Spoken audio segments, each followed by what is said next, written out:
কোন বৈষ্ণব যদি বাড়িতে আসে কোনদিন তাকে শুধু খালি হাতে ফিরিয়ে দেবেন না মাগো।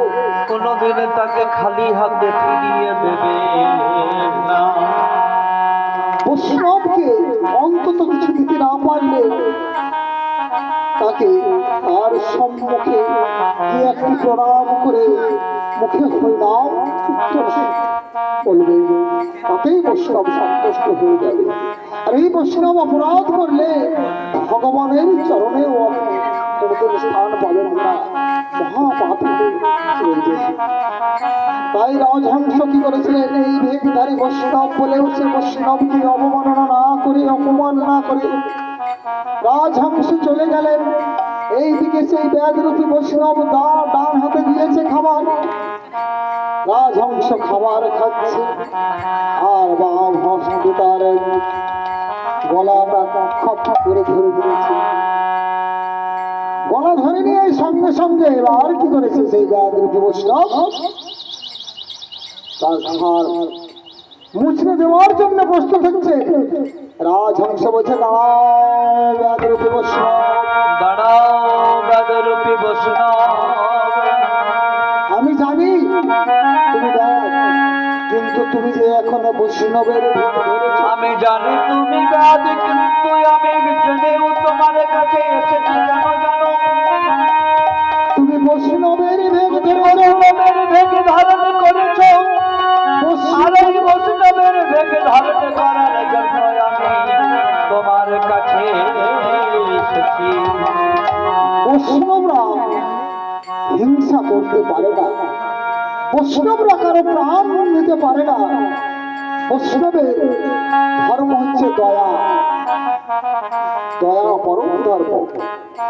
তাই তুমি তো বৈষ্ণবে ভেগ নিয়েছো, তুমি কেমন করে আমার প্রাণ হত্যা করবে? বলো তুমি আমায় কেন ধরেছো? এই ব্যাধরূপী বৈষ্ণব বলছে, এই রাজ্যের রাজা বিশ্ব, তার হয়েছে কঠিন ব্যাম, তাই এই ব্যাম থেকে মুক্তি পেতে হবে। তোমার শরীরে রক্ত মাংস দিয়ে ঔষধ সেবন করে সেই রাজাকে দিতে পারলে তার ব্যাধি আর সমস্ত ব্যাধি উপশম হবে। রাজহংস বলছে, দাঁড়াও, তাহলে চলো তুমি আমাকে জীবিত অবস্থায় তোমার রাজ্যে তোমার রাজার কাছে নিয়ে চলো। এই ব্যাধরূপী বৈষ্ণব সেই রাজহংসকে ধরে নিয়ে চলে গেলেন রাজা বিশ্বদিত্যের কাছে। রাজা বিশ্বদিত্য রাজহংস দেখে মহা আনন্দে নেচে উঠেছে। বাহ, এই তো, এবার হয়তো আমার শরীর সম্পূর্ণ ব্যাধি সুস্থ হয়ে যাবে। ব্যাধকে তার কথা মতো অনেক ধন দৌলত মনে মুক্ত দিয়েছে, ব্যাধ চলে গেছে। রাজহংস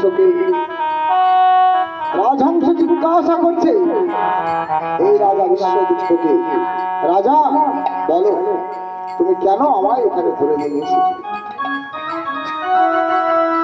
রাজহংস যখন জিজ্ঞাসা করছে, রাজা বিশ্বদিত্য বলছে, তোমার রক্ত মাংস দিয়ে ঔষধ সেবন করলে আমার শরীরের ব্যাধি মুক্ত হয়ে যাবে, সুস্থ হয়ে যাবে আমি, তাই তোমাকে এখানে ধরে নিয়ে আসা হয়েছে।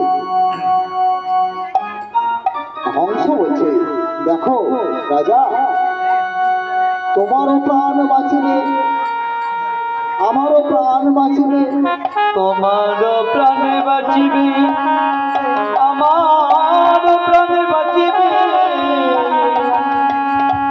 যদি আমার একটা কথা তুমি শ্রবণ করো। তুমি আমার একটা কথা শ্রবণ করো।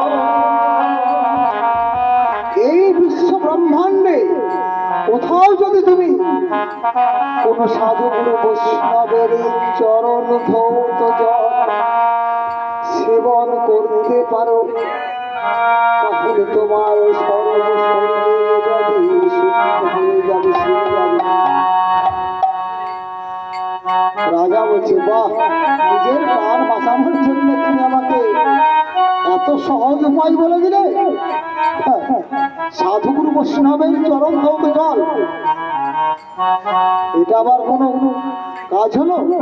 এই তো আমি এখনই পেয়ে যাব।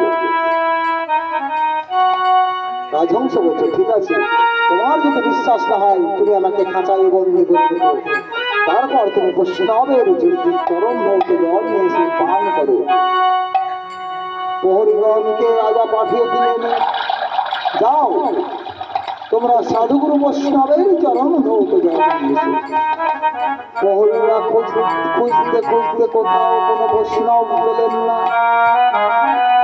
যেদিকে যায় শূন্য, বৈষ্ণব কোথাও মিলে না। শেষে কি কোথায় পেল?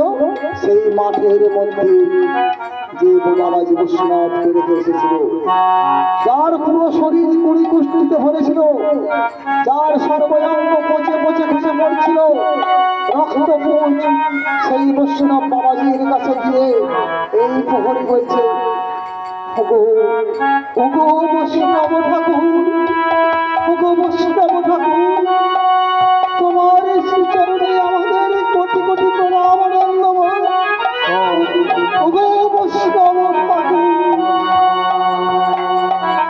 ওহে বৈষ্ণব ঠাকুর, দয়ার সাগর, এ দাসে করুণা ধরে।